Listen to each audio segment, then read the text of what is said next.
Buongiorno, benvenuti al nostro Focus TG. Siamo in diretta anche oggi in onda per informarvi di quello che sta succedendo in Veneto. Notizie importanti dal Veneto. Oggi è cominciata la nuova fase della campagna vaccinale. È iniziata l'inoculazione della terza dose ai superfragili, ai cosiddetti superfragili, alle persone che possono avere più problemi in caso di contatto con il coronavirus. C'era per l'avvio di questa importante fase della campagna il generale Figliuolo, c'era naturalmente Luca Zaia, c'erano i vertici della sanità regionale. Tutto questo ve lo raccontiamo fra poco perché naturalmente c'eravamo anche noi. Non appena potremo collegarci con Villorba, dove si sta ancora svolgendo questa importante novità per quanto riguarda la campagna vaccinale in Veneto, andremo a raccontarvi tutto questo. Adesso invece cominciamo il giro subito dei nostri collegamenti. Andiamo al volo a Padova, dove c'è Chiara Gaiani che con Francesco Ratai ci aspetta per darci tutte le notizie di giornata immediatamente. Buongiorno Chiara.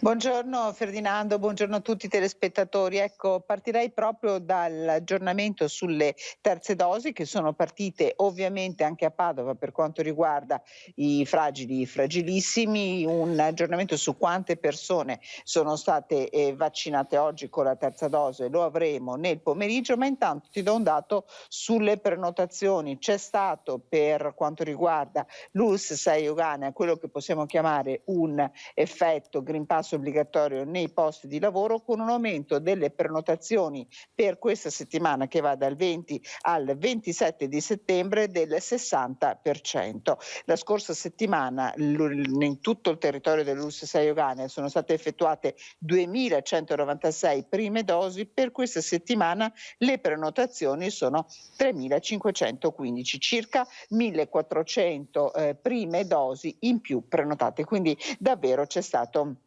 un effetto Green Pass per quanto riguarda la provincia di Padova. La provincia di Padova che purtroppo ieri ha dovuto fare i conti con il pericolo delle strade e so che appunto tra l'altro possiamo anche già raccontarvelo con un servizio.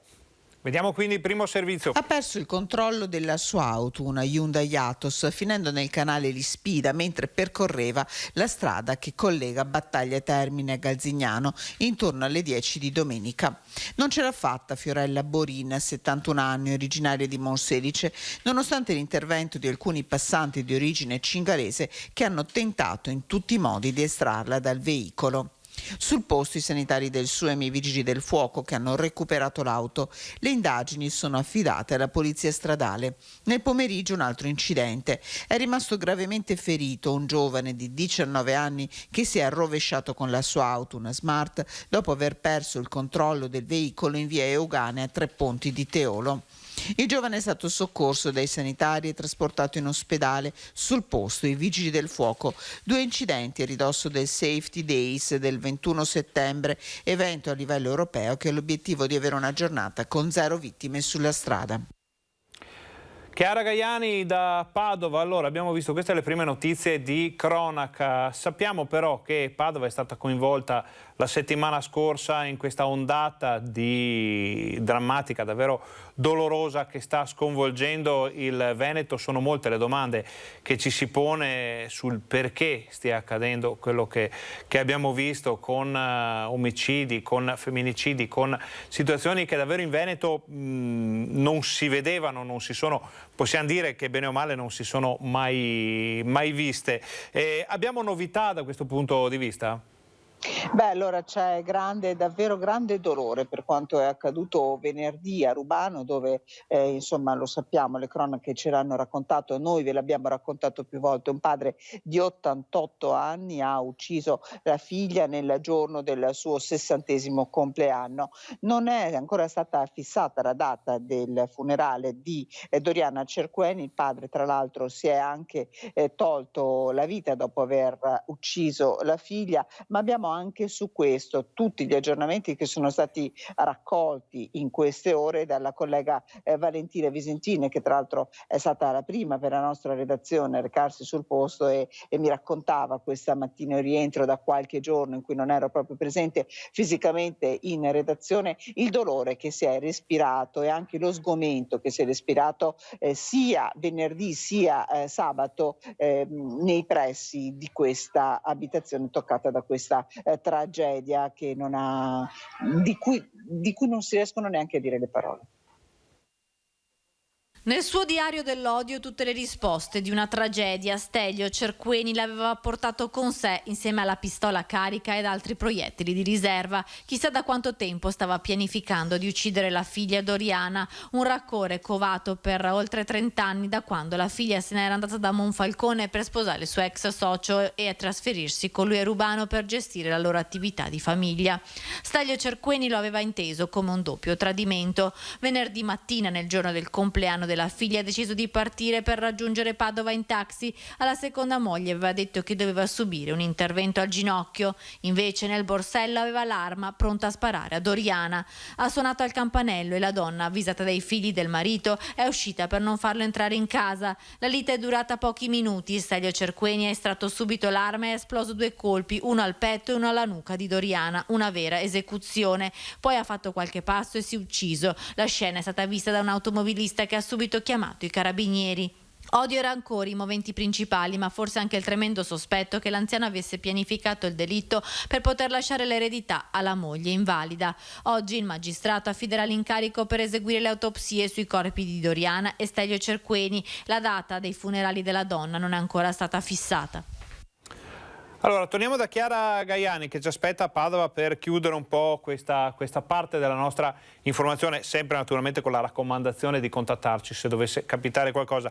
Chiara, c'è una polemica che monta a Padova, però non so se ve ne siete già occupati o se è una cosa di cui ci occuperemo nelle prossime ore. La rabbia dei commercianti del centro storico nei confronti di questi cortei, di queste manifestazioni di protesta che si svolgono con regolarità. Ormai sappiamo che Padova è diventata, passateci il termine, un po' la capitale da questo punto di vista della protesta no vax, no Green Pass. I commercianti del centro, dicevamo, non sono contentissimi della situazione. Abbiamo già qualche voce? Allora, stiamo andando a cercare appunto le voci dei commercianti del centro per capire come intendono organizzarsi, come intendono muoversi. Già avevano fatto un passaggio con il prefetto, con il questore, per chiedere, e tra l'altro ottenendolo, uno spostamento dell'itinerario del corteo del sabato pomeriggio, che da metà luglio fino alla fine di agosto aveva interessato proprio le vie principali del centro storico, con partenze da Piazza Duomo per poi arrivare in Prato della Valle. Il percorso è stato cambiato, ma questo non basta ancora. I commercianti stimano veramente una cifra molto importante di perdita nel sabato pomeriggio, in cui tanti cittadini preferiscono stare lontani dalle vie del centro, sapendo che sfileranno i Novax. Novax che peraltro, insomma, devo dire, in quest'ora, insomma, in un'occasione in cui avevo avuto modo di incontrarla, aveva detto che si erano comunque sempre comportati in modo corretto, chiedendo l'autorizzazione prima di iniziare, insomma, di arrivare alla giornata del corteo, ed essendo anche disponibili in prima battuta intanto a cambiare il percorso. Vedremo, insomma, penso che non sarà oggi la giornata in cui si definirà questa questione. Certo, si continuerà a parlarne, ma fino a sabato prossimo penso ne parleremo davvero in varie occasioni. Ti darei un altro flash, se mi permetti, proprio in chiusura, legato al commercio, perché lo vedrete nei telegiornali di questa sera. A Massanzago, all'interno di un negozio di calzature piuttosto noto della zona, sabato pomeriggio è stata rubata una t-shirt del valore di circa 500 euro. Tutto è stato ripreso dalle telecamere di sorveglianza all'interno del negozio. Diciamo che i commercianti, i gestori di questo negozio hanno lanciato un appello via social, i ragazzini, perché sono dei ragazzini gli autori di questo furto, sono stati invitati a restituire questa maglietta e non saranno quindi denunciati. Hanno tempo fino a stasera. Intanto io mi permetto di rilanciare questo appello. Allora, questo lo vediamo anche nel TG Bassano di questa sera per quanto riguarda l'Alta Padovana. Speriamo di poter dare buone notizie anche su questa vicenda che magari porterà qualcuno a ravvedersi, anzi se qualcuno sa qualcosa e sta vedendo questo telegiornale, questo è un invito molto molto importante. Chiara, noi ringraziamo te e Francesco Ratai per questo collegamento. Come sempre, se ci sono altre informazioni non esitate a contattarci, le daremo in diretta ai nostri telespettatori. Per tutto il resto andiamo ai TG di questa sera. Grazie, buon lavoro. Grazie.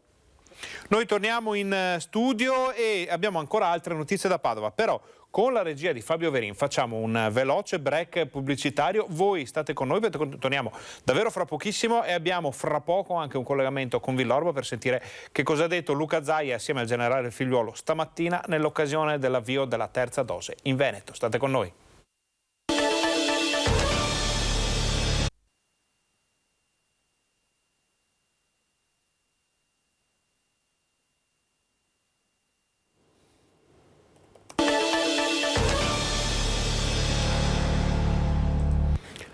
Buongiorno, bentornati al nostro Focus TG. Siamo anche oggi in diretta, in onda, per informarvi di quello che sta succedendo in Veneto. Sì, in Veneto succede che parte la terza dose, se ne stanno occupando praticamente tutte le nostre redazioni nelle province, nelle aziende sanitarie in cui è stato programmato l'avvio della terza dose per i fragili, fragilissimi, le persone più esposte a quello che può essere un evento negativo nel caso del Covid, ma succede anche molto altro. Abbiamo sentito a Padova tante notizie, tanta cronaca, molte cose che proseguono o montano come le proteste e le controproteste per quanto concerne i cortei No Vax, No Green Pass in centro storico, tutte cose che vi raccontiamo nel corso della nostra informazione. Adesso torniamo a Padova perché c'è una vicenda, visto che parliamo di coronavirus, un po' particolare, con un positivo che va al lavoro e trova anche una giustificazione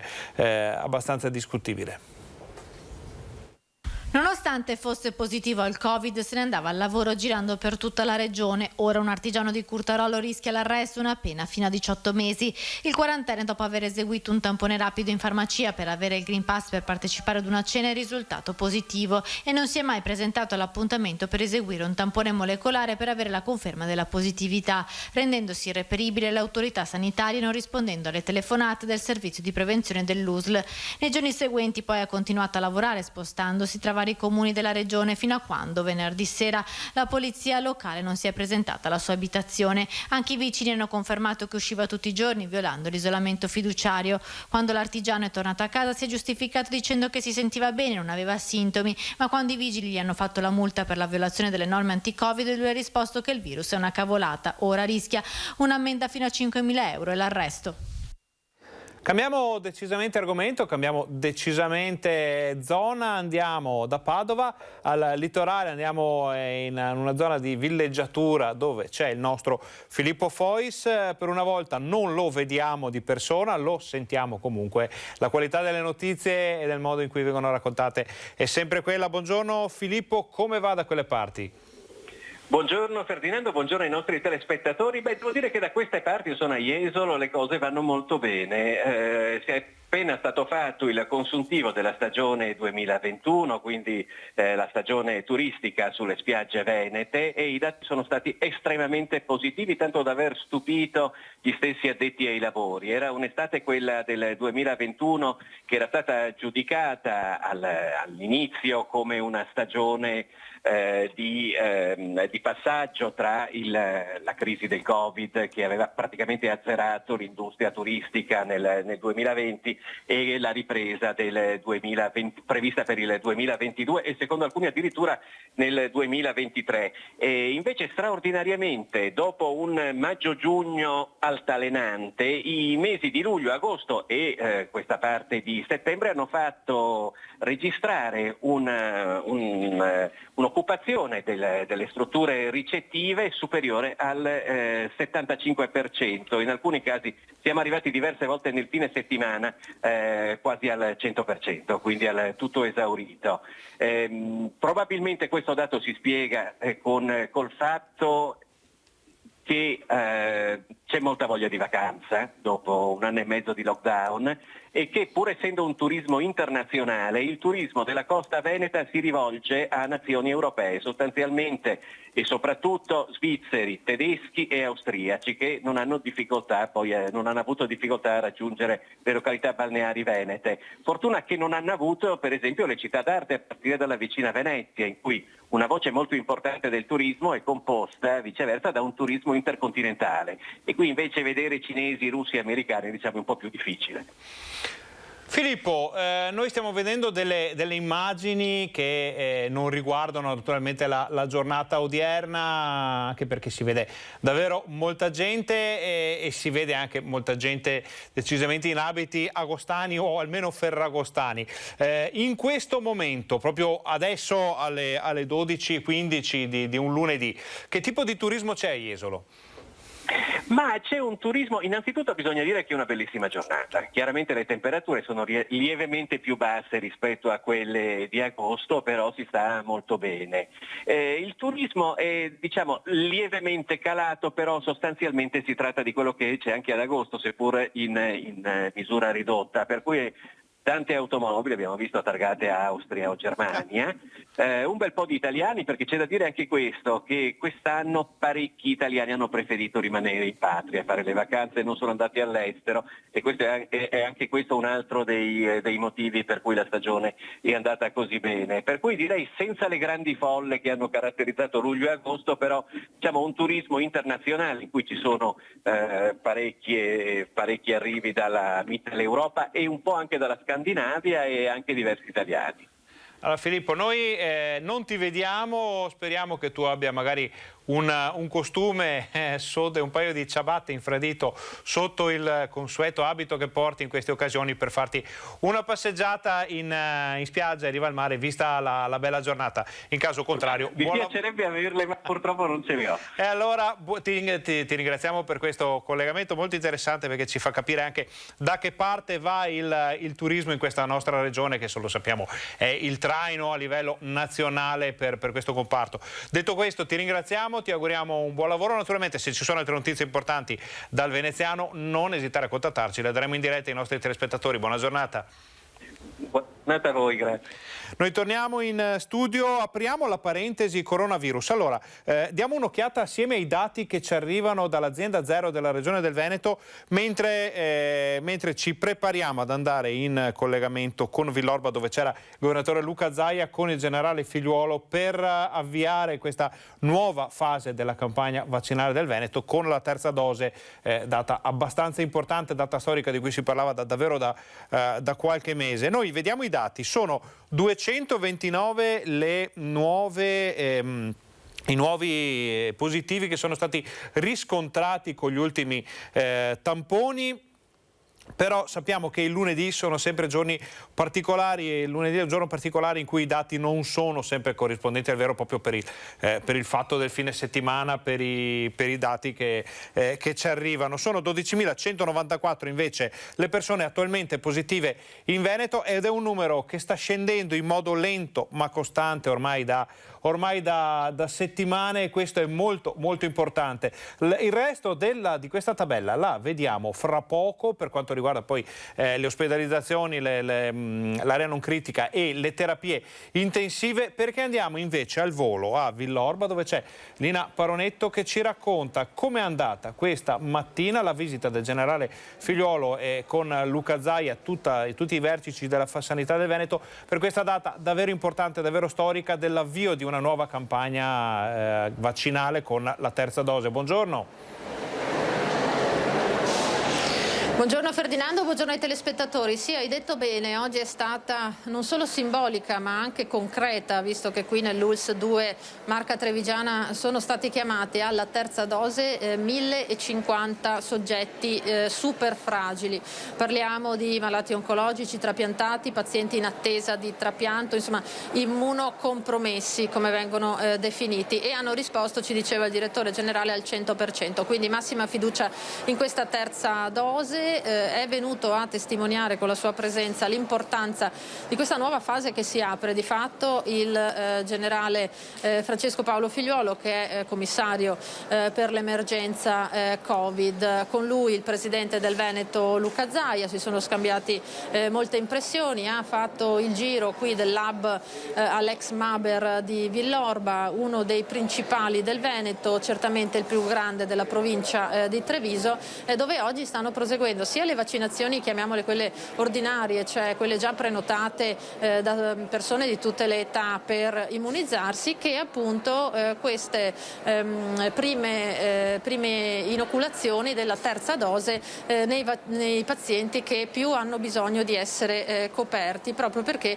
la copertura dopo qualche mese progressivamente scende e c'è bisogno di mettere in sicurezza questi soggetti. Il generale Figliuolo ha anticipato che a breve il CTS dovrebbe dare il suo parere sul via libera anche agli anziani delle RSA e ai sanitari, che sono stati tra i primi alla fine dell'inverno, all'inizio della primavera, a vaccinarsi, ricordando che a livello nazionale siamo già a un 76% di persone vaccinate tra i vaccinabili, vale a dire gli over 12. È tornato però a lanciare un appello per la vaccinazione, così ha fatto naturalmente anche il presidente Zaia, che ha ricordato che in questo momento l'andamento dei contagi è sotto controllo, sono poco più di 200 nelle ultime 24 ore in Veneto i nuovi positivi, la situazione negli ospedali è buona, è sotto controllo, le terapie intensive sono comunque, si parla di poche decine, però dice mai abbassare la guardia. C'è stata come testimonial d'eccezione di questa prima esperienza con la terza dose la ballerina Caroline Smith, che è una giurata di Ballando con le Stelle, no? Ecco, ha voluto, lei abita in Veneto, abita proprio qui, ha voluto essere lei a prestarsi a essere testimonial a questa terza dose, lanciando anche lei il messaggio di mettersi in sicurezza non solo le persone fragili, ma poi via via gli anziani, tutti i soggetti che per primi sono stati vaccinati e che hanno bisogno ora di un rinnovo con questa dose di copertura contro il virus.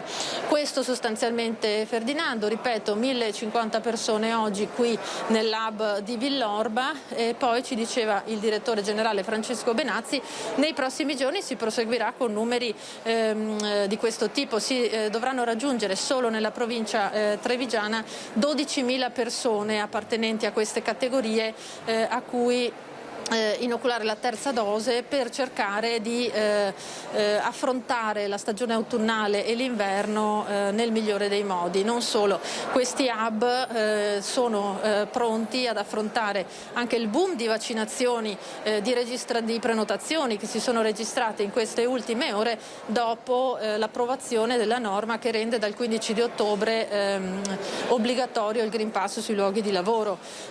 Lo stesso presidente Zaia, che sentirete più tardi, ha detto dal palco che c'è stato un aumento davvero esponenziale da circa le 5.000 che si registravano al giorno addirittura 21.000. Chiaro che non sarà magari stabile come numero, c'è questo boom senza dubbio iniziale, ma segno che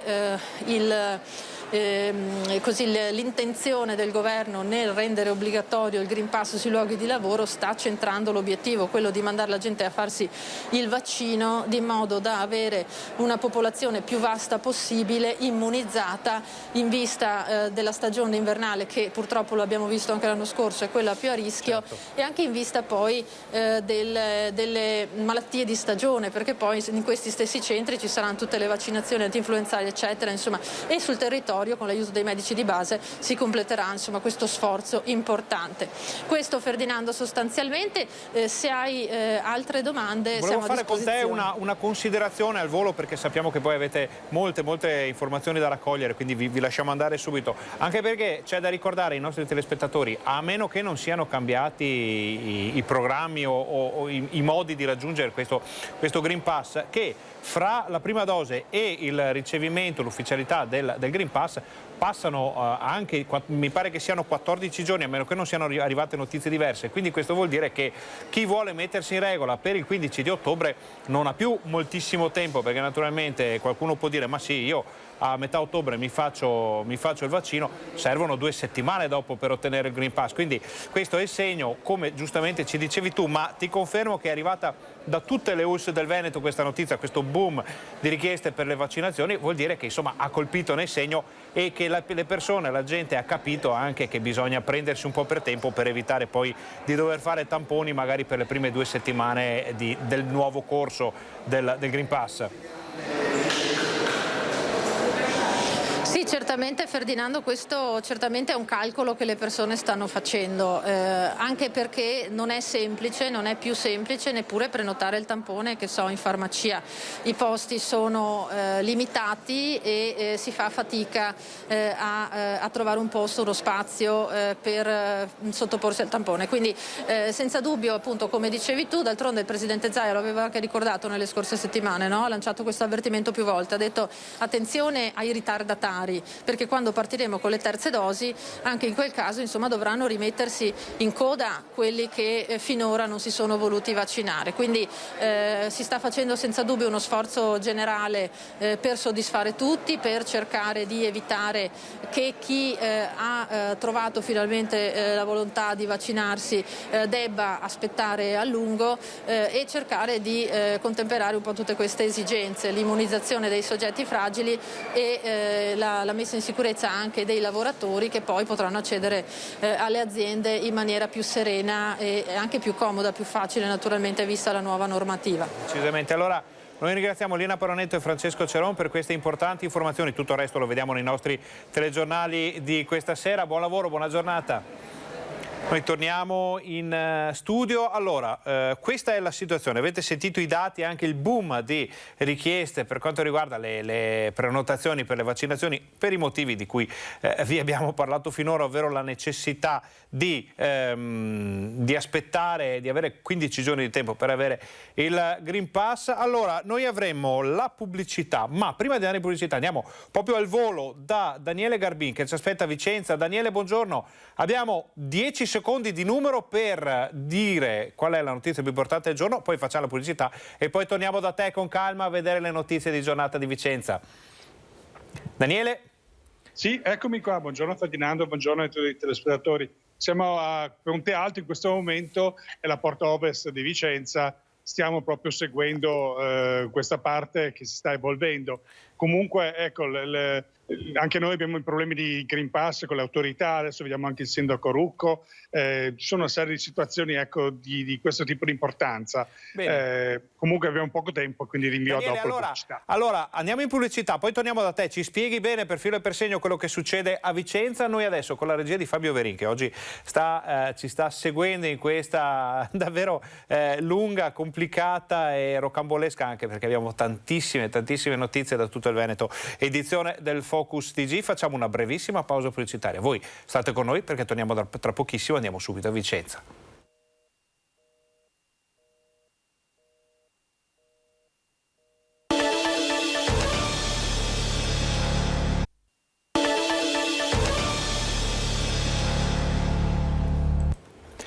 Buongiorno, bentornati al nostro Focus TG. Siamo in diretta anche oggi in onda per informarvi di quello che sta succedendo in Veneto. Siamo stati a Villorba per vedere l'avvio della nuova fase di questa campagna vaccinale con l'inoculazione delle terze dosi ai fragili, ai super fragili, alle persone che sono più in difficoltà, che potrebbero essere più in difficoltà in caso di contatto con il virus. Siamo stati prima a Padova, abbiamo sentito le novità dal litorale turistico del Veneto e adesso andiamo a Vicenza, dove la cronaca non manca mai, è vero Daniele? Certo Ferdinando, eccomi qua. In questo momento mi trovo a Ponte Alto, che è la porta ovest di Vicenza, e a questo punto stanno facendo dei lavori importanti l'amministrazione comunale e siamo andati a sentire un po' l'opinione delle persone che vivono e lavorano qui, e infatti il motivo per cui sono qui è proprio in questo momento lo stiamo raccogliendo. Mentre per la cronaca sono appena uscito dal incontro con i carabinieri e le due notizie salienti, diciamo che è stato praticamente denunciato un trentenne di Orgiano che nella notte sarebbe stato fermato dalle pattuglie di carabinieri, e questa persona non si sarebbe fermata all'alta ma avrebbe proprio evitato il posto di blocco, è stato rincorso, fermato e avrebbe dato in escandescente aggredendo proprio i carabinieri, aveva dei precedenti, non aveva la patente nel senso che era stata sospesa, aveva un po' di droga, eroina, ecco i particolari poi lo diremo questa sera meglio durante il telegiornale.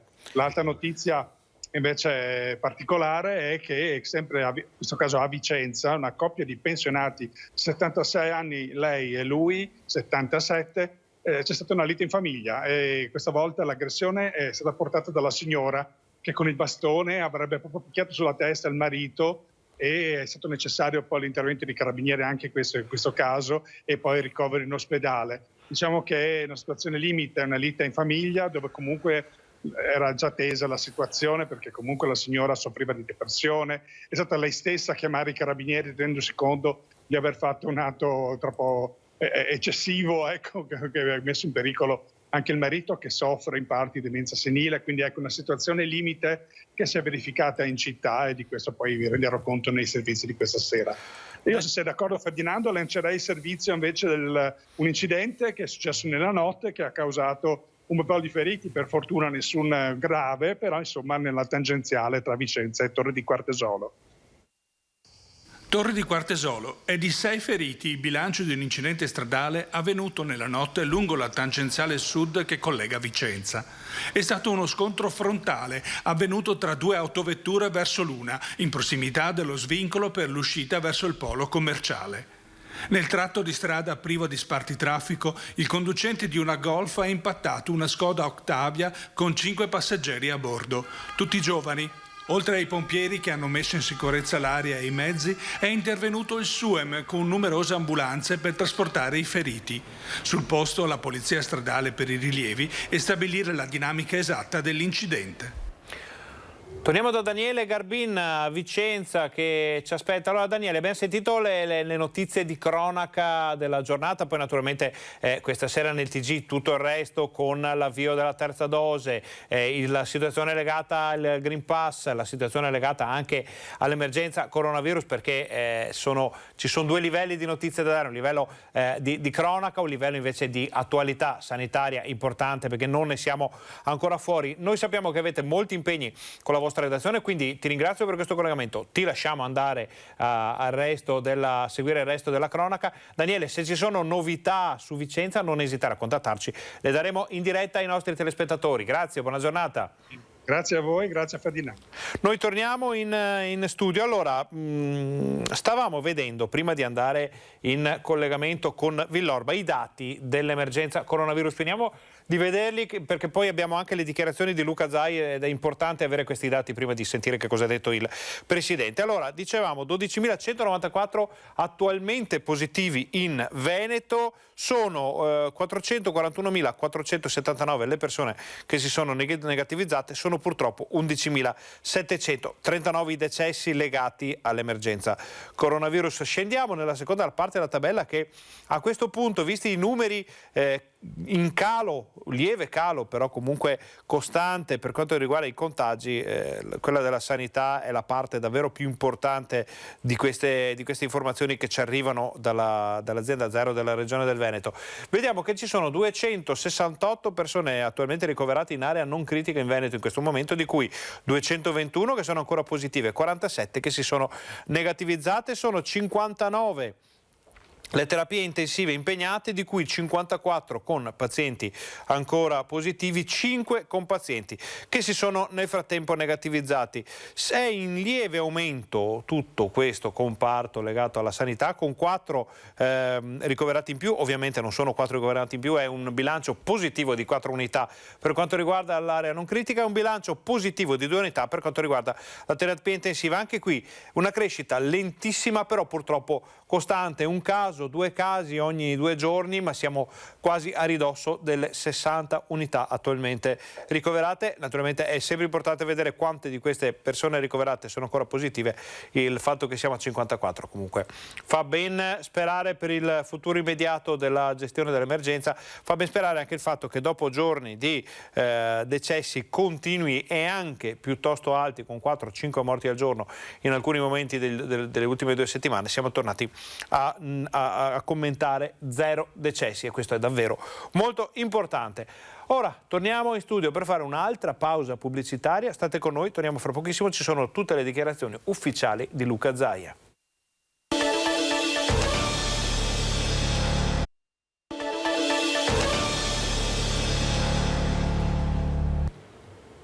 Buongiorno, bentornati al nostro Focus TG. Siamo anche oggi in onda in diretta per informarvi di quello che sta succedendo in Veneto. In Veneto è successo che stamattina è arrivato il generale Figliuolo per dare il via assieme al governatore Zaia ai vertici della società della sanità veneta alla nuova fase della campagna vaccinale che comprende l'avvio della terza dose. Abbiamo incontrato il governatore, ci ha rilasciato alcune importanti informazioni sul momento che stiamo vivendo. Sentite cosa ci ha detto.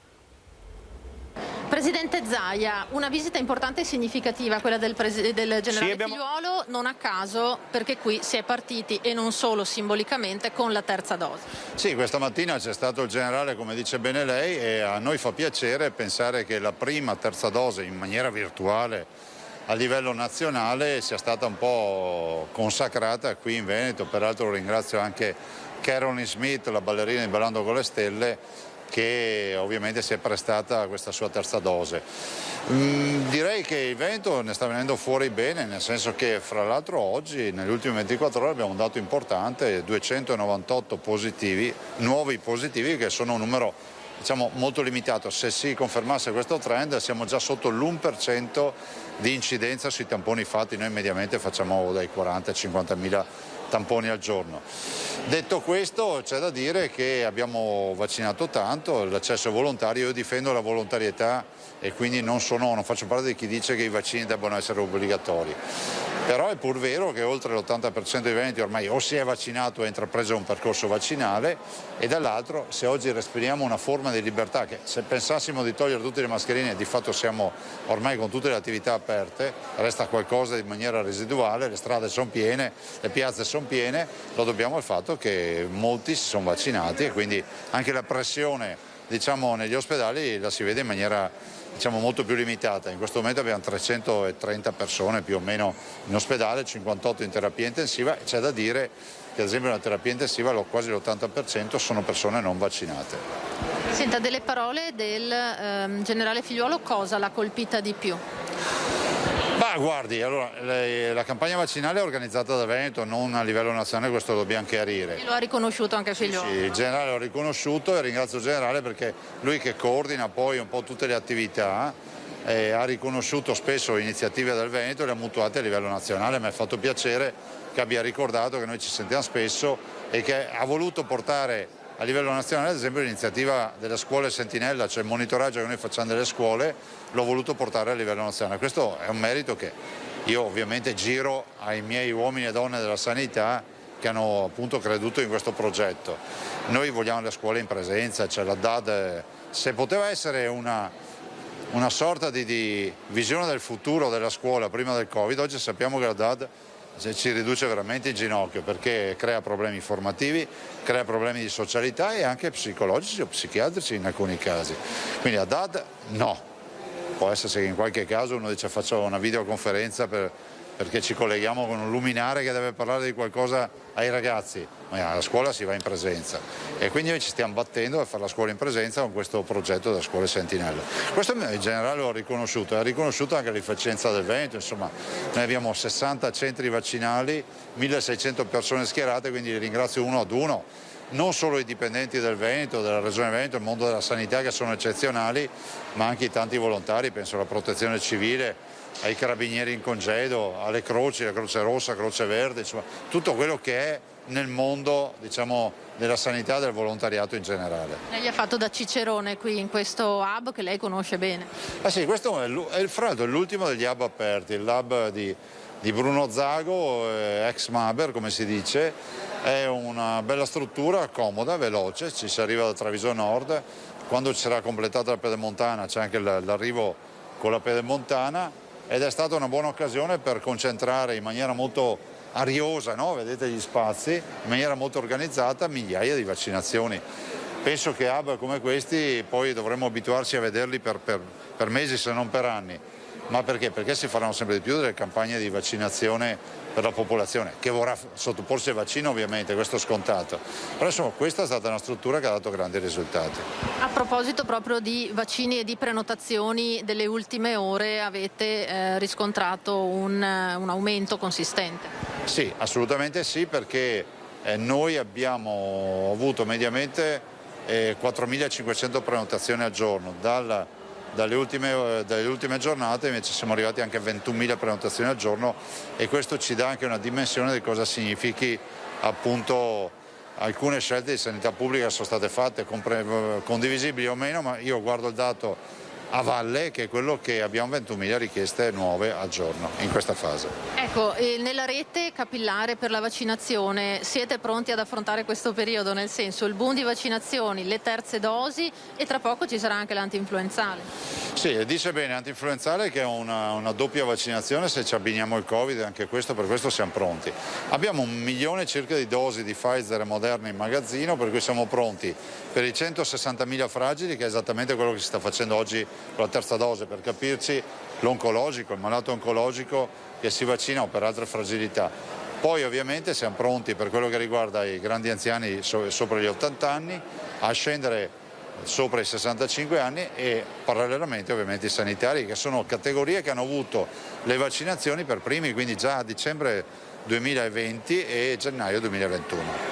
Poi c'è tutto il tema del Green Pass, Presidente, perché aver introdotto l'obbligatorietà ha scatenato naturalmente un grande dibattito, visto che si parla di lavoratori e anche da parte di chi chiede i tamponi gratuiti per chi non vuole vaccinarsi. Ma guardi, queste sono scelte nazionali, io posso solo dire che come governatore abbiamo chiesto di rivedere i prezzi dei tamponi, oggi sono 8 euro sotto i 18 anni e 15 euro sopra i 18 anni. È ovvio che colpiscono soprattutto da vicino i lavoratori. Abbiamo anche chiesto non solo di diminuire i prezzi dei tamponi, ma addirittura di prolungare la durata, quindi non le 48 ore ma pensare alle 72 ore.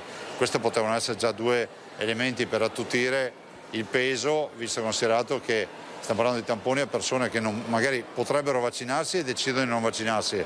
È una libertà vaccinale, va rispettata, in presenza comunque di un servizio vaccinale che è gratuito. I sindacati spingevano per i tamponi gratis, ci sono anche aziende proprio sulla stampa di oggi che hanno deciso di pagare i tamponi, penso al gruppo Natura Sì per fare il nome, insomma è sulla stampa di oggi, che ha deciso di pagare come azienda i tamponi ai lavoratori. Cosa ne pensa? Che questa è una forma sicuramente che poi organizzata porta un risparmio, perché se hai massa critica e tanti lavoratori probabilmente riesce anche a gestirla in maniera più agevole. La verità è che io spero che questo periodo finisca velocemente, non se ne esca con queste due fazioni sì, no, perché non ha nessun senso uscire dalla società spaccata a metà e soprattutto si abbandonino i toni che si stanno utilizzando, che nulla c'entrano con il confronto dialettico normale e democratico, ma sono a volte toni da violenza, punto e basta. Senta, il generale le ha detto qualcosa sulle minacce, tutta questa tematica da parte dei nostri? Questo oggi abbiamo parlato di vaccinazioni. Grazie. In questa fase, Presidente, ultimissima cosa, c'è qualcosa di qualcosa di cui ha timore, qualcosa che la preoccupa in particolare nello scenario nuovo che si apre a partire da oggi, perché oggi si apre di fatto una nuova fase ancora? Ma guardi, che torni il Covid. che torni il Covid. Io sono 20 mesi che non ho più vita, come molti altri cittadini, come voi, che ormai siete Covid oriented, come direbbero gli inglesi, parlate solo di Covid a tutte le ore.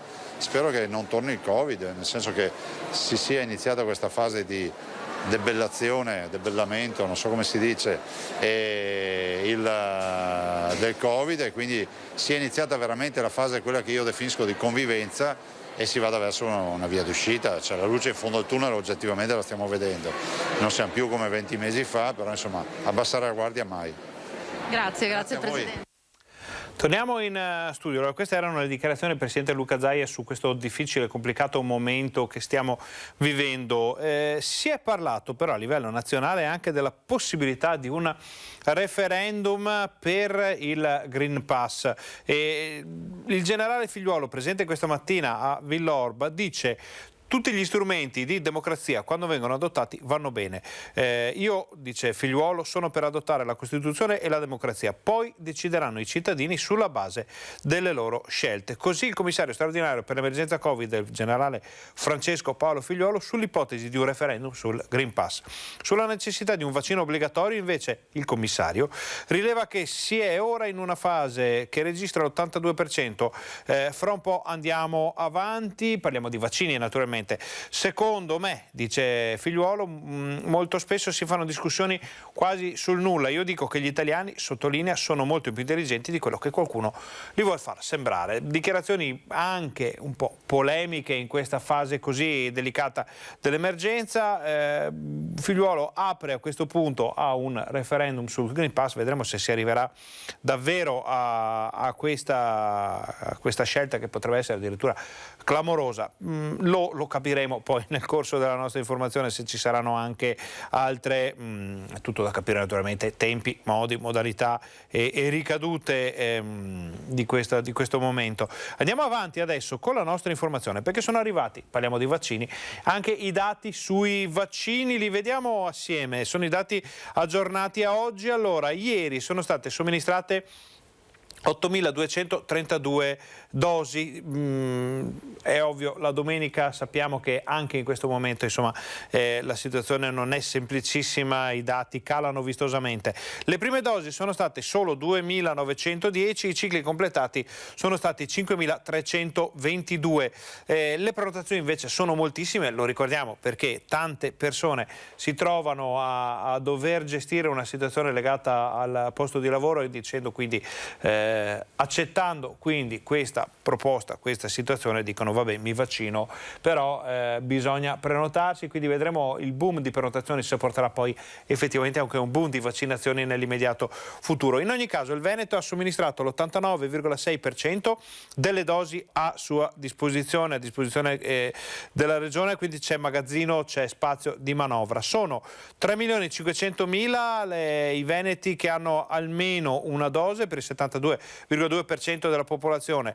Il ciclo completo è stato somministrato a 3.300.000, 68,2% della popolazione. Siamo effettivamente un po' indietro rispetto a quello che si pensava, si sperava di avere l'immunizzazione completa di un 80% per l'inizio di ottobre, mancano pochi giorni all'inizio di ottobre, siamo ancora a 3.300.000, quindi ben distanti dall'80%.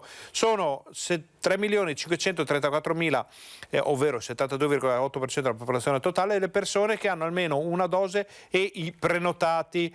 Andiamo giù ancora in questa tabella per vedere che le coperture si fanno interessanti dai 60-70 anni in su, con ottima copertura degli anziani. Per quanto riguarda la prima dose, per quanto concerne la seconda dose, la copertura interessante, importante è anche questa dai 70 anni in su con il 90%, però c'è da dire che disabili, vulnerabili e con almeno una dose e con il ciclo completo sono molto ben coperti. Adesso bisognerà vedere se in questa tabella dei prossimi giorni arriverà anche la colonna con la terza dose oltre il ciclo completo, però in questo caso la situazione è abbastanza buona. Vedete, sale di nuovo questa onda, questo saliscendi importante per quanto riguarda i numeri dei vaccini inoculati. Difficile tornare ai livelli di giugno-luglio con questi 330-340 40 quasi mila inoculazioni al giorno, dobbiamo accontentarci di un 170-150 mila inoculazioni alla settimana in questa fase dell'emergenza coronavirus. Questi erano i dati dei vaccini, poi questa sera vedremo per filo e per segno come sarà andata anche nel TG Bassano, TG Vicenza, la prima giornata per quanto concerne la terza dose. Adesso, prima di andare in pubblicità, abbiamo una notizia che è anche di servizio, perché a Cadoneghe sono in corso le ricerche di un 18enne di origini nigeriane, si chiama Henry Amadosun, scomparso nella notte fra sabato e domenica. Prima di sparire il ragazzo aveva mandato agli amici con cui aveva appena trascorso la serata un preoccupante messaggio dove ci diceva: non me ne vogliate, non so se ci rivedremo ancora, vi voglio bene per sempre. La bici dello studente che studia al Marconi è stata ritrovata abbandonata a Cadoneghe vicino all'arena. Al momento della scomparsa il ragazzo indossava una maglietta e dei jeans.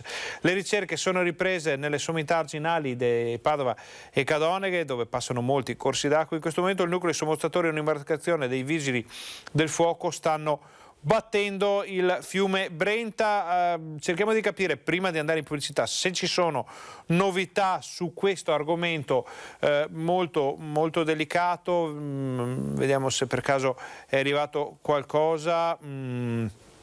In questo momento no, non è ancora arrivato niente, quindi poi vediamo al ritorno dalla pubblicità se ci saranno novità su queste ricerche. Noi adesso facciamo un nuovo break pubblicitario, state con noi, torniamo fra pochissimo e siamo come sempre fra settimana, diciamo, in onda fino alle 13:30.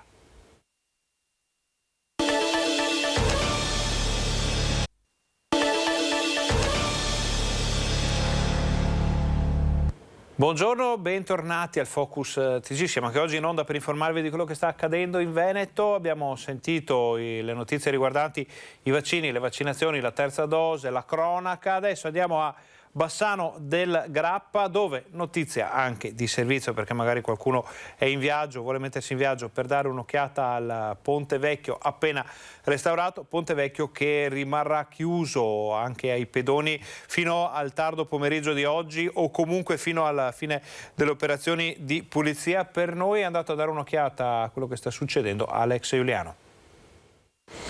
Buongiorno Ferdinando, buongiorno ai nostri telespettatori. Siamo qui sul Ponte Vecchio nel giorno di chiusura per lavori di pulizia.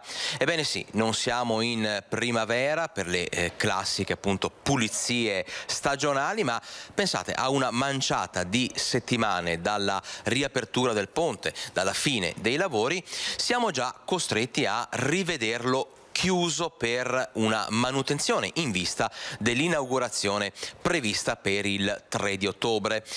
Però la nostra curiosità era quella di scoprire se effettivamente turisti e residenti fossero al corrente di questa chiusura. Ebbene, è bastato stare qui una ventina di minuti per imbatterci in almeno una quindicina di turisti che erano completamente all'oscuro della chiusura del ponte e anche tanti residenti, alcuni infastiditi, alcuni contrariati, altri che, seguitemi pure, hanno deciso di passare, di entrare qui in questo piccolo spiraglio, attraversare il ponte in barba ai divieti, alle regole, alla chiusura. Insomma, ci viene anche da chiederci dove siano i controlli. Insomma, tanti sono riusciti a intrufolarsi e spuntare poi dall'altra parte del ponte, scavalcando le grate, le chiusure che vediamo in lontananza. Il ponte, ricordiamolo, rimarrà chiuso anche nella giornata di lunedì 27. Noi abbiamo testato l'umore dei commercianti qui in Angarano perché? Perché si sta palesando all'orizzonte un altro grosso problema, un altro inconveniente per chi lavora e vive qui al di là del Ponte Vecchio. Ebbene, in vista dell'inaugurazione del 3 di ottobre, i plateatici dei locali dovranno essere smontati. Questo al momento è ciò che ci viene detto. Chiaramente c'è possibilità ancora di andare a delineare meglio quella che sembra essere un'ordinanza destinata a suscitare polemiche, a suscitare forti critiche. Noi, come vi dicevo, abbiamo testato l'umore di chi lavora qui in Angarano. Ebbene, dover smontare i plateatici, rimontarli e rinunciare ai posti all'aperto è sicuramente un danno a cui i commercianti, gli esercenti chiederanno conto. Ringraziamo Alex Giuliano per questo importante contributo. Poi nel TG Bassano di questa sera vediamo anche alcune dichiarazioni, anche alcune prese di posizione decisamente interessanti di persone e addetti ai lavori che erano in zona questa mattina, una mattina decisamente calma per quanto concerne il ponte di Bassano. Ricordiamo, visto che parliamo di ponti, che anche il ponte di Oliero, quindi zona a nord di Bassano, sarà chiuso per lavori per qualche tempo, quindi il traffico verrà deviato sulla statale Valsugana. Potrebbero esserci alcuni problemi per la viabilità ordinaria, anche di questo parliamo nel TG di questa sera. Adesso facciamo un po' riassunto delle puntate precedenti, perché avevamo incontrato ieri il governatore Luca Zaia che era a Montebelluna e si era parlato di terza dose, Green Pass, autonomia e politica. Sentite cosa ci aveva detto. È un tema spinoso, è un tema che ci coinvolge tutti, è un tema che io spero che si risolva velocemente, nel senso che se ne venga fuori dal virus e spero che si riesca poi a dimenticare questa parte, diciamo, di storia della nostra comunità. È ovvio che è un peso il tema del Green Pass, questo è innegabile, però è pur vero che davanti a 80% di persone che si sono già vaccinate in Veneto si vedono i risultati. Insomma, se oggi noi riusciamo ad avere una vita quasi normale nella comunità è perché comunque ci sono le vaccinazioni. Dall'altro c'è anche da dire che mi metto nei panni dei molti magari che per diversi motivi non riescono a vaccinarsi, che hanno anche questa incombenza. Tiene il punto sul Green Pass Luca Zaia nel pomeriggio a fianco del leader della Lega Matteo Salvini a Montebelluna per sostenere il candidato di partito del centrodestra Adalberto Borin. Insieme sul palco con l'establishment della Lega al gran completo, i due sembrano voler fugare le ricostruzioni che li vorrebbero distanti, tra l'altro proprio sul tema della certificazione verde ora estesa a tutti i lavoratori. E questo nelle ore in cui il ministro Giorgetti in Fiera Milano da un lato ha rivendicato la misura utile, ha detto, per riaprire il paese, dall'altro ha confermato di andare d'amore e d'accordo, testuali parole, con Salvini. Insomma, stando alle dichiarazioni di giornata è tornato il sereno in casa Lega, anzi la tempesta, se non il maltempo, non c'è mai stata. Tanta confusione l'hanno fatta gli altri, noi no di certo, visto e considerato che la linea è sempre quella, è quella di difendere i cittadini, di portare avanti le nostre sfide che sono concrete, sono sfide che sono visibili. Non ci vedo spaccature, non ci vedo attività di crisi o altro come qualcuno ha voluto dipingere. Per il resto, attestati di stima reciproca e foto di rito con il candidato, in mezzo una disinfezione da manuale. Grazie Luca, ed ora la parola e un ringraziamento particolare a te Matteo per essere qui da noi in provincia di Treviso e qui a Montebelluna a sostenere la nostra campagna come Lega, la nostra campagna per le amministrative. Grazie di cuore. C'ho il microfono profumato dal governatore, va che roba, non capita tutti i giorni. Scene da campagna elettorale alla vigilia dell'arrivo, poco politico, molto istituzionale, del generale Figliuolo all'hub di Villorba per avviare la terza dose, una prima nazionale con il sigillo dell'ufficialità da parte del commissario straordinario. Noi dobbiamo puntare alla terza dose, la terza dose dobbiamo garantire ovviamente agli immunodepressi, a coloro che comunque gli oncologici che hanno la possibilità di fare la terza dose a una distanza di 28 giorni dalla seconda dose. L'obiettivo è procedere con la categoria di superfragili nel giro di poche settimane. Visto e considerato che stiamo parlando di 160.000 persone in Veneto, quindi dovremo farcela velocemente. Consideri che in questo momento abbiamo anche un altro problema che è rappresentato dal fatto che abbiamo nuove iscrizioni anche 20.000, 21.000 al giorno per le nuove vaccinazioni, quindi queste vanno a sommarsi all'attività della terza dose. Andiamo avanti con questo argomento perché per rendere più agevole, più facile, meno complicata la gestione di questa fase della campagna vaccinale, scende in campo la Protezione Civile.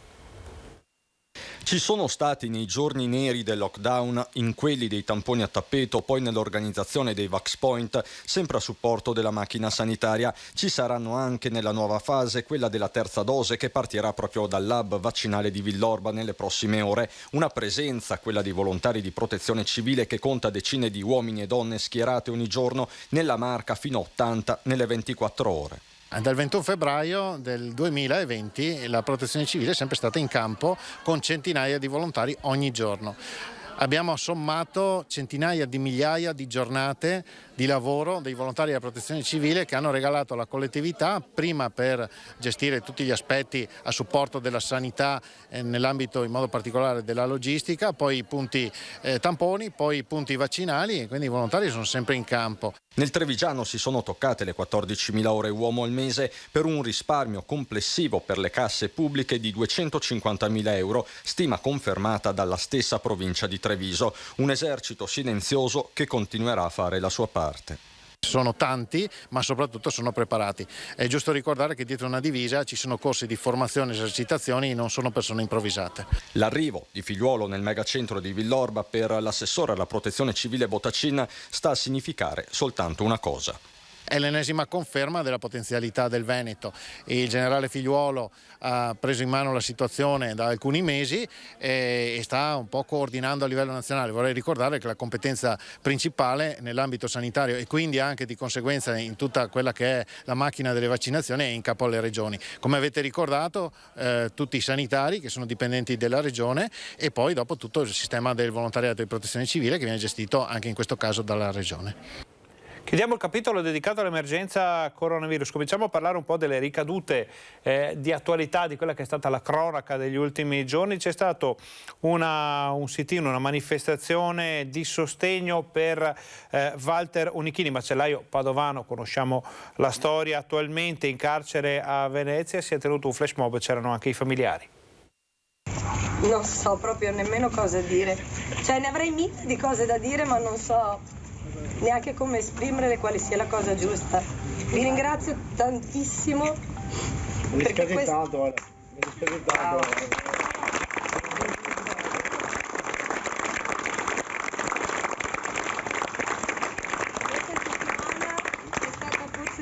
la settimana più difficile degli 8 anni in cui siamo coinvolti in questa storia maledetta. La settimana più difficile per la famiglia Onichini, queste le parole della moglie Sara abbracciata ai figli fuori dal carcere di Santa Maria Maggiore, dove il marito Walter è rinchiuso da inizio settimana, da quando è diventata esecutiva la sentenza della Cassazione che lo ha condannato per il colpo non mortale sparato nel 2013 a un uomo albanese che si era introdotto nella sua abitazione di Legnaro per rubargli l'auto. Un centinaio di manifestanti provenienti da ogni angolo del Veneto, tra loro anche Franco Birolo, il tabaccaio di Civè di Corezzola, che aveva sparato ucciso un ladro nella sua tabaccheria, un'odissea giudiziaria anche la sua che si concluse però con la soluzione. È venuto a Venezia per solidarizzare in qualche modo, per stare vicino alla famiglia, per vedere tanti amici che combattono, che sono vicini a Walter e nel mio piccolo cerco anch'io di dare il mio contributo. La richiesta ora è una sola, la grazia. L'unico risultato possibile è la grazia per Walter Onichini, perché un padre di famiglia non può stare in un posto come questo. Questo è un posto per i delinquenti e non serve assolutamente a nulla. Il carcere, come ho già detto, ha 3 funzioni specifiche. Una è la punizione per chi sbaglia, per chi ha la volontà di sbagliare, questo non è. Walter non lo voleva, l'inabilitazione per le persone pericolose, Walter non c'entra nulla, la riabilitazione, che non c'entra assolutamente nulla perché Walter non ha bisogno di essere riabilitato, semmai sono i delinquenti. Walter deve uscire, punto, stop. Rimaniamo in argomento di cronaca perché l'ondata di fatti drammatici, tragedie che si sono susseguite in Veneto nelle ultime settimane portano i veneti a farsi molte domande. Abbiamo parlato con i vicentini dei femminicidi, sentite cosa ci hanno risposto. Siamo qui a dire basta e soprattutto a dire facciamo qualcosa, è inutile lamentarsi, piangere come sto facendo io adesso. Bisogna impegnarsi prima nelle scuole. Educare prima di tutto i ragazzi, soprattutto nelle scuole, dare i fondi perché questo sia possibile, è fondamentale, perché altrimenti raccoglieremo sempre la ripetizione di commenti e di opinioni che sono superate e che non possono più essere nemmeno pensate. No alla violenza. Non penso che non sia trattato per nulla l'argomento, ad esempio nella mia scuola si fanno molti progetti di questo tipo, però penso che si possa fare di più, ecco. Dentro il mio cuore c'è tanta tristezza perché una giovane vita spezzata e penso soprattutto alla bambina di 2 anni, quindi tutta la mia vicinanza, tutta la mia solidarietà a questa famiglia che sta soffrendo. Siamo qui a testimoniare l'importanza della comunità essere unita in un momento di silenzio e di ricordo. Deve cambiare questa assolutamente mentalità in tutta la comunità. I centri antiviolenza chiedono più fondi. Hanno ragione ed è questo il compito della politica.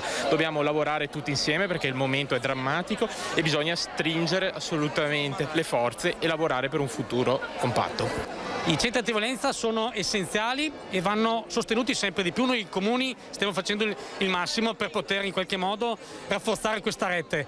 C'è da fare però un lavoro veramente di territorio e direi ad esempio che potrebbe essere anche rivista anche la struttura dei CSM, di tutto quello che è praticamente il supporto psicologico. Le donne fanno veramente tanta fatica, è veramente una situazione pesante e vedere forse che siamo uniti in questo modo potrà sicuramente aiutare tante donne a capire che un posto c'è anche per loro. Rimaniamo a Vicenza, ma per parlare stavolta di profughi in arrivo dall'Afghanistan. SOS Afghanistan. Con l'avvento dei talebani, chi si era impegnato a costruire un paese più moderno e democratico oggi cerca rifugio in Europa. L'Italia apre le porte. A Vicenza la prefettura gestisce l'accoglienza dei profughi, una trentina gli afghani già arrivati e distribuiti in tutto il Vicentino. Sappiamo che la prossima settimana dovrebbe essere in arrivo ancora qualche nucleo, forse abbiamo avuto un preannuncio di 3, forse diciamo un nucleo da 4 e altri 2 da 3, però non abbiamo ancora certezza di questo. Al momento abbiamo avuto la possibilità di dare risposte all'interno della rete direttamente gestita dalla prefettura, che è quella dei centri di accoglienza straordinaria, per intenderci quelli che già venivano utilizzati per l'accoglienza nell'ambito della seconda emergenza Nord Africa. I profughi afghani arrivati fino ad oggi sono famiglie che non vanno separate, quindi bisogna trovare spazi idonei per ospitarle dignitosamente. Ovviamente cerchiamo di fare un po' come dire, di attenzione, perché si tratta di target, essendo insomma nuclei familiari, anche peraltro insomma di livello medio-alto per intenderci. Cerchiamo di riuscire a mettere a disposizione degli appartamenti dedicati per singolo nucleo familiare, evitando come dire, parcellizzazioni o separazioni di nuclei per quello che sarà possibile. Insomma, servono appartamenti abbastanza capienti. Sono soluzioni che iniziano a scarseggiare, quindi la prefettura è pronta a chiedere aiuto ai sindaci. Certo, diciamo che la disponibilità diretta da parte della prefettura di ulteriori ambienti di questo genere comincia a insomma, limitarsi, e quindi pro futuro, se poi ci dovessero essere ulteriori arrivi, ovviamente dovremo cercare di attingere alle disponibilità che potranno mettere in campo le amministrazioni comunali come anche i privati. E peraltro nei momenti di incontro che abbiamo avuto con una serie di sindaci devo dire che insomma disponibilità ce ne sono state come dire, preannunciate. Poi vedremo in concretezza, però insomma ecco, io credo che non ci dovrebbero essere problemi. Chiediamo queste notizie vicentine con la cittadinanza onoraria conferita al battaglione Alpini Vicenza. La Giunta di Vicenza ha dato il via libera alla cittadinanza onoraria per il battaglione Vicenza, un battaglione storico in occasione anche del centenario della sede dei nostri Alpini a Vicenza. Cittadinanza onoraria al battaglione Alpini Vicenza.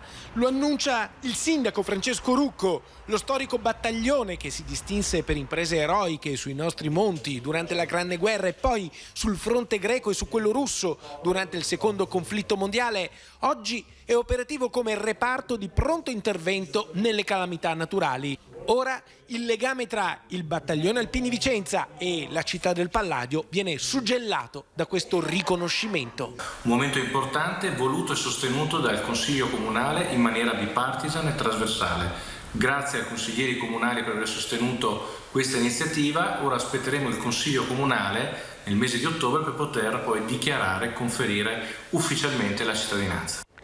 Cambiamo ancora argomento, cambiamo anche zona in parte, parliamo della battaglia che sta un po' agitando una certa parte del Veneto, un comparto importantissimo come quello della produzione vitivinicola, il comparto enologico, la bagarre fra Prosecco e Prosec.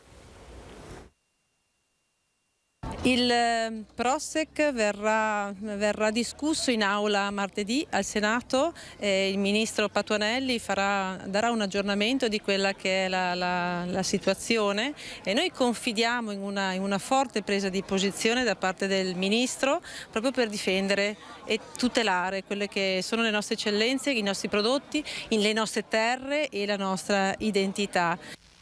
Dopo una settimana di polemiche bipartisan si aspettano le comunicazioni dell'esecutivo. Del resto la partita è di quelle che scottano non solo a livello territoriale, visto che di mezzo c'è una fetta consistente di Made in Italy. Con la pubblicazione esattamente una settimana fa sulla Gazzetta Ufficiale dell'Unione Europea del via al riconoscimento del vino dolce croato, si è aperto un dibattito senza confini e che rimanda alla ferita ancora aperta del Tokaji. Lo stesso ministro Patuanelli triestino ne ha parlato al G20 dell'agricoltura nei giorni scorsi a Firenze, dicendosi convinto che le motivazioni per cui era stato vietato l'utilizzo all'Italia del nome Tokaji in favore dell'Ungheria saranno identiche alla motivazione per cui l'UE vieterà alla Croazia l'uso del Prosec. Qui stiamo parlando di difendere una denominazione che rappresenta un territorio, non rappresenta un metodo di lavorazione come è il Prosec, ma rappresenta un territorio e proprio questo si chiama appunto tutela del territorio e deve essere garantito e protetto e noi su questo ci batteremo sempre e comunque perché è doveroso difendere chi lavora, quindi chi lavora nelle vigne che sono faticose da lavorare e quindi da sempre hanno rappresentato un'economia importante anche per il nostro territorio. Un peso specifico nella partita dovrebbe avere anche l'iscrizione delle colline del Prosecco nel patrimonio UNESCO. Gli stessi organi di Bruxelles, va detto, hanno sottolineato come non si tratti di una decisione di merito, ma solo di un passaggio formale. Insomma, ci sono tutti gli spazi di manovra per trattare.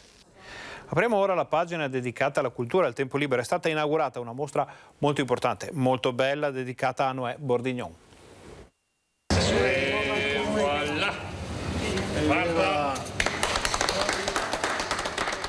Taglio del nastro che inaugura ufficialmente la riscoperta di uno dei protagonisti dell'arte veneta, Noè Bordignon, con una monografica nei due comuni che segnano l'inizio e la fine della sua vita, Castelfranco Veneto e San Zenone degli Ezzelini. Inizialmente con le due sedi espositive, Casa Giorgione a Castelfranco Veneto e Villa Marini Rubelli a San Zenone degli Ezzelini, ma anche itineranti in tutti quei comuni dove Noè Bordignon ha lasciato il segno, dove ha lasciato delle opere veramente meravigliose, partendo ad esempio dal comune di San Zenone dove c'è il Giudizio Universale, una tra tutti, una delle opere magnifiche del Bordignon, e girando tutti gli altri comuni che sono coinvolti. È tra le province di Treviso e Vicenza che si snodano gli itinerari concepiti per svelare l'artista anche nella sua attività di frescante, per un evento che parla di ripresa all'insegna dell'arte. Porterà ricchezza sostanzialmente e darà ricchezza perché è una mostra di area vasta, coinvolge 13 enti locali, 2 province e quindi interprovinciale, e metterà a disposizione dei visitatori le bellezze e tutte le opere o tante opere di Noè Bordignon. Celebrazione del centenario che causa Covid è stata posticipata di un anno con le 60 opere che ripercorrono la carriera dell'artista. Grande interprete della vita popolare e straordinario pittore sacro, Bordignon ha saputo rappresentare lo spirito del tempo nel Veneto della seconda metà dell'Ottocento. Dai paesaggi alla dimensione intima e domestica della ritrattistica in cui rivivono radici e valori del territorio. I suoi studi in accademia alla fine dell'Ottocento, il suo percorso a Roma come esito alla Mosca Cieca, il famosissimo dipinto delle gallerie dell'Accademia, e poi le bellissime scene veneziane e ancora più particolari le opere ambientate agli interni delle umili case di San Zenone e della campagna veneta. Da una mostra da opere d'arte al chiuso a un'opera d'arte all'aperto, si parla dell'ultimo stralcio per il restauro delle statue di Prato della Valle. Un cerchio che si chiude, quello di Prato della Valle Elisse, simbolo della cultura e cuore pulsante della città, elemento costitutivo dell'identità padovana, destinatario di un progetto strategico raggiunto dal 6° stralcio di interventi. Quindi chiudiamo il cerchio e chiudiamo in bellezza restaurando non solo tutte le statue del Prato, ma anche i 2 giganti, Dante e Giotto, le 2 statue che sono sotto la loggia Amulia. Direi che nell'anno dantesco e nell'anno del conseguimento del patrimonio UNESCO dell'umanità per i cicli pittorici del 300, direi che il cerchio si chiude molto bene. 9 statue numerate, più Giotto e Dante, 4 obelischi, 15 elementi che si apprestano al restyling per un investimento complessivo di 196.400 euro, coperti grazie al mecenatismo di 3 aziende del territorio che hanno coperto la cifra usufruendo dell'art bonus. Per stilare le tappe del progetto esecutivo sono stati presi in considerazione i dati storici sugli interventi già effettuati ed è stata effettuata una campagna preliminare di indagini fisico-chimiche di controllo. Passaggi necessari per avere garanzia di successo nel restauro e di durata nel tempo. Prima di iniziare un intervento di restauro facciamo tutta una campagna di indagini. Successivamente vengono testati i prodotti direttamente sulla pietra, si aspetta di vedere qual è la reazione e alla fine di tutto il procedimento di restauro, che è abbastanza complesso perché comporta sia la pulizia quindi e anche il consolidamento dei degradi superficiali, facciamo un'ulteriore campagna di indagini per capire come reagiscono questi prodotti restauro sulla pietra. Torniamo in provincia di Vicenza, andiamo a Bassano per una mostra fotografica nel castello degli Ezzelini.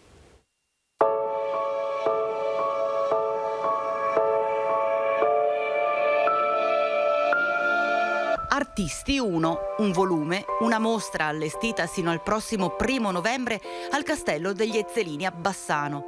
Esposti gli scatti in bianco e nero di Bastiano Zonta, che ha ripercorso decenni di ceramica, immortalando i nostri grandi artisti che hanno fatto conoscere il nostro territorio in tutto il mondo, che nell'intensità del bianco e nero, tanto cara a Zonta, entrano nell'anima dei soggetti raffigurati, ripresi nei loro momenti di riflessione, di riposo, di creazione, di lavoro nei laboratori, impegnati nella realizzazione delle loro opere, ma anche immersi nei loro pensieri, chiaroscuri che rendono palpabili quelle espressioni di uomini e donne che hanno fatto la nostra storia artistica e che ora si possono ammirare in uno scrigno di storia tutta bassanese.